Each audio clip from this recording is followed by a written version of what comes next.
BFM Business, Intégral Placement, les réponses aux questions. Et on retrouve donc nos experts, Christian Fontaine, Le Revenu, Stéphane Van Nuffel pour netinvestissement.fr. Prêts, messieurs? Toujours.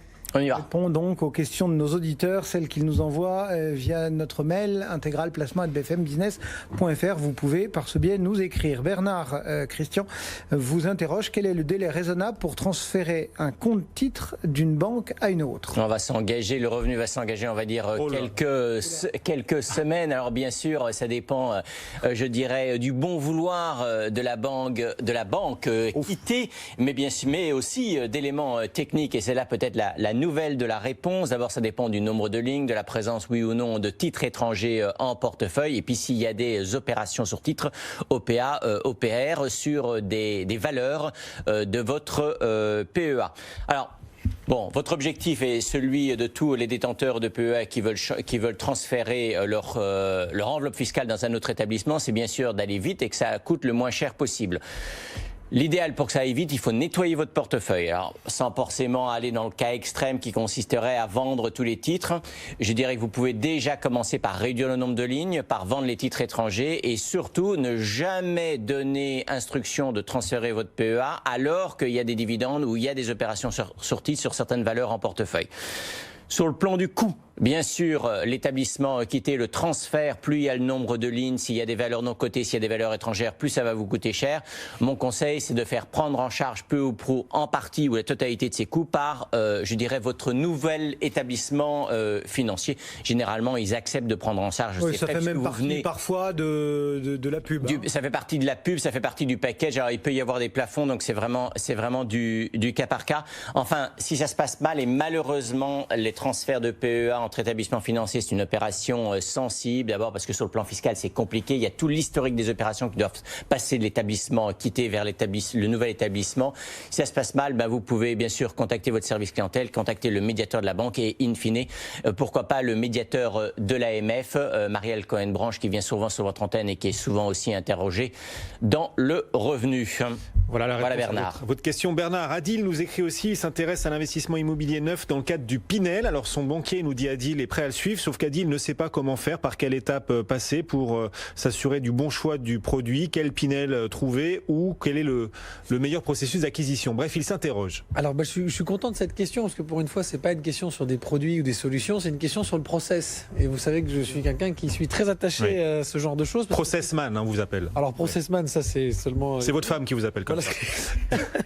L'idée, c'est très important, c'est d'avoir des grandes étapes. Quand vous faites un investissement, et a fortiori un investissement immobilier défiscalisant dans l'immobilier neuf, ça englobe un certain nombre d'incertitudes qu'il faut essayer de maîtriser. Le risque zéro n'existant pas, il faut mettre en place des petits rituels les uns après les autres pour arriver à avoir un résultat cohérent sans oublier les bases. Alors la base, c'est d'abord, vous définissez bien votre budget, votre projet, votre besoin. Votre déclaration d'impôt, vous la regardez, vous regardez combien vous payez d'impôts. C'est pas la peine d'acheter un bien immobilier qui vous permettrait de réduire vos impôts 2 fois plus que ce que vous en payez, parce que ce serait à fond perdu, donc vous achèteriez de l'immobilier pour rien. Donc je conseille, je défends un peu ma paroisse, mais aujourd'hui je pense que même dans le milieu bancaire c'est bien fait. On fait un audit patrimonial, on regarde où on en est avant de commencer. C'est comme chez le médecin, on fait un diagnostic avant la moindre prise de médicaments. Ensuite on calibre donc le montage financier, parce que les gens ont tendance à acheter un dispositif d'investissement Pinel sur la base du bien immobilier. C'est le pire piège. Ça n'empêche pas que l'emplacement sera important, mais après, d'abord on regarde le calibrage, la durée du prêt, comment on le fait, est-ce qu'on fait une SCI, pas SCI, est-ce qu'on aura des héritiers derrière, etc. Est-ce qu'on va au bout du prêt et on veut garder le bien, ou est-ce qu'on va faire simplement une opération aller-retour avec une revente? Il faut donc prévoir tout un d'aménagement dans l'ingénierie bancaire, bien sûr. Et là, on rentre dans le détail, on choisit le lieu. Choisir le lieu, c'est on choisit la région. Pas parce qu'on habite à côté, mais principalement parce qu'il y a des bonnes raisons pour le faire. Donc on choisit les grosses zones qui ont une bonne démographie, un dynamisme économique, etc. Donc je vous passe les Toulouse actuellement, qui est la ville préférée des Français, Nantes, Bordeaux, Rennes, Lyon, etc., etc. Un certain nombre de villes qui vont profiter du Grand Paris, évidemment également. Ensuite, on choisit un promoteur. Choisir un promoteur, on regarde la solidité du promoteur, sa garantie financière d'achèvement, est-ce qu'il a déjà fait des choses, quel est son type de finition, et quel est son cahier des charges pour lui faire les choses bien en termes d'assurance, est-ce qu'il va y avoir des problèmes sur la garantie décennale, biennale, etc. Et ensuite seulement, on choisit le produit. Voilà, est-ce que je veux l'appartement T3, l'appartement, est-ce qu'il est joli, est-ce qu'il est plein ouest, etc., etc. Pourquoi? Parce qu'on parle souvent de prix, Et dans le prix, c'est ça qui va définir la différence. La qualité du promoteur, la qualité du produit, et ce que vous allez y mettre dedans, vous allez le payer plus cher. Je prends un exemple. Si vous prenez un exemple, un immobilier de base, Bouygues, c'est pas du tout une critique, c'est leur façon de fonctionner, n'est pas équipé d'une cuisine équipée.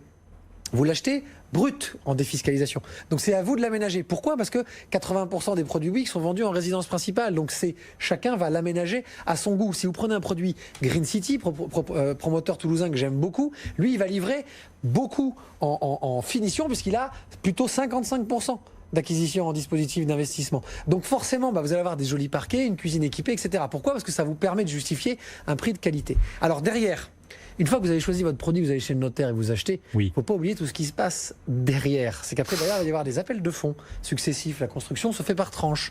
Il va falloir avoir une relation avec la banque et le notaire et le promoteur. Puis ensuite, il va y avoir la livraison. Donc il faut choisir éventuellement une agence pour gérer votre bien qui sera présente à la livraison puisque vous allez venir vérifier que tout est bien fini, etc. Donc attention à deal. Il va falloir faire les réserves, comme on dit. Voilà, le prix, c'est beaucoup plus compliqué de ça. Et vous allez dire, il va encore défendre sa paroisse. Faites-vous accompagner, c'est très important. Oui. Christian n'est pas du tout d'accord. Christian va rectifier. C'est pas compliqué, c'est très simple. Le Pinel, avant de commencer un Pinel, l'avantage fiscal Pinel rentre dans le plafonnement des niches fiscales à 10 000 €. Donc avant de vous lancer dans ce type d'opération de défiscalisation, assurez-vous que mis bout à bout, l'ensemble des avantages fiscaux dont vous profitez n'atteignent pas déjà le plafond des 10 000 €. Tout à fait. Voilà. J'ai cru qu'il allait dire qu'il faut aller chez Net Investissement, j'ai eu peur, ça m'a fait un petit coup de... Non. Allez, il faut toujours rêver. On ne le refait pas. Il faut toujours rêver.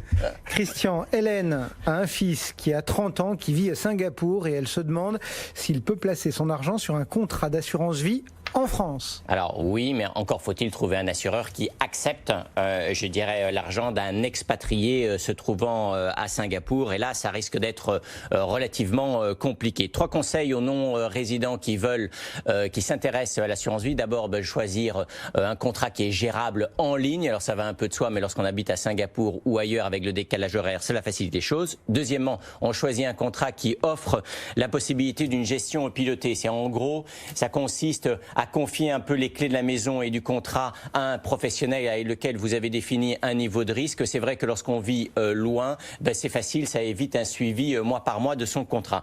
Enfin, il faut bien être conscient que quel que soit, je dirais, votre lieu de résidence, surtout si vous vivez en dehors de l'Union européenne, aussi bien pour verser, pour alimenter votre contrat que pour effectuer des retraits, il y aura beaucoup plus de paperasse que pour un résident fiscal français. Sur le plan fiscal, on nous en parle, on nous pose régulièrement la question. Si vous êtes non-résident, il n'y aura pas de prélèvements sociaux sur vos gains. C'est toujours 17,2% d'économisés. Quant à la taxation, l'impôt stricto sensus, sur les gains ou en cas de décès, il faudra regarder la convention fiscale bilatérale. 3 contrats régulièrement cités par le Revenu qui historiquement offraient la possibilité aux expatriés d'y placer leur argent. Vous avez Patrimea Premium, donc l'assureur c'est Oradea Vie, c'est une filiale Société Générale. Frontière Efficience et Liberalis Vie de Apicil. Voilà. Après ça, l'idéal, il faut contacter les assureurs. C'est vraiment du cas par cas. Alors, je sais que Stéphane aime bien la chute. Alors, je vais lui couper l'herbe sous le pied, si vous permettez. Mais l'autre option, effectivement, c'est les contrats d'assurance vie luxembourgeois. Mais il en parlera mieux que moi. Je vais lui laisser la parole. Ouais, c'est vrai, on peut. J'adore quand il fait des passes décisives comme ça. C'est merveilleux. Non, d'abord, c'est vrai parce que ils sont préparés depuis toujours, les assureurs luxembourgeois. Pardon. Une ingénierie patrimoniale et fiscale parfaitement légale, je le rappelle, parce que quand on entend Luxembourg, les gens souvent se font peur et ils sont plus habitués à avoir une clientèle internationale, donc forcément ces contrats sont avec des différentes devises. Voilà. Après, je vous rassure, tous les assureurs en France et tous les opérateurs peuvent le faire très bien. C'est juste la traçabilité des fonds et le profil qui va être bloquant. Alors il y en a qui ont fermé complètement les écoutilles parce que ça devenait trop compliqué de demander une batterie de documents quand vous avez un client à l'autre bout du monde. Il nous reste 50 secondes. On essaye, Stéphane, avec Maud. Elle a eu de l'argent grâce à la vente d'un bien immobilier. Elle est de nature plutôt inquiète. Elle souhaite assurer un rendement minimum pour cet argent avec un risque maîtrisé et surtout pouvoir quand même disposer de ses fonds n'importe quand si besoin. Est-ce possible ? Oui, alors on met de côté tous les produits habituels livrés qui rapportent plus rien, qui sont fiscalisés. Le compte à terme, pareil, c'est pas forcément très attractif. On va oublier l'immobilier. Moi, j'aurais tendance à lui dire, Maud, pour faire quelque chose de simple, regardez d'abord quel est le montant de la somme et ce dont vous avez vraiment besoin en cas de coup dur ou pas, pour essayer de faire des compartiments. On fait des compartiments à long terme, des compartiments à moyen terme et à court terme forcément avoir une liquidité. On n'a peut-être pas forcément, si elle a touché 500 000 euros et qu'elle n'a pas besoin de 500 000 euros du jour au lendemain, elle peut éventuellement immobiliser une partie sur des choses un peu moins liquides, type SCPI, etc. Sinon, pour faire simple, Maud, assurance vie.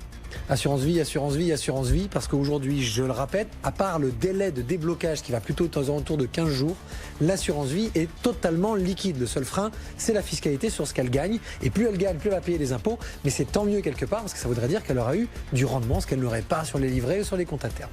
Voilà des idées de placement pour placer un capital que vous auriez reçu d'un coup et que vous voudriez garder disponible et tout en percevant un certain rendement. Merci à tous les deux. Stéphane Van Nuffel, netinvestissement.fr, on l'a bien dit. Et le revenu représenté chaque lundi par Christian Fontaine. Dans un instant, c'est Edwige Chevrillon qui vous accompagne pour l'heure H. Nous, on vous donne rendez-vous demain matin dès 10h pour une nouvelle session d'Intégral Placement. Très bonne journée. BFM Business, Intégral Placement, 10h midi, 100% placement.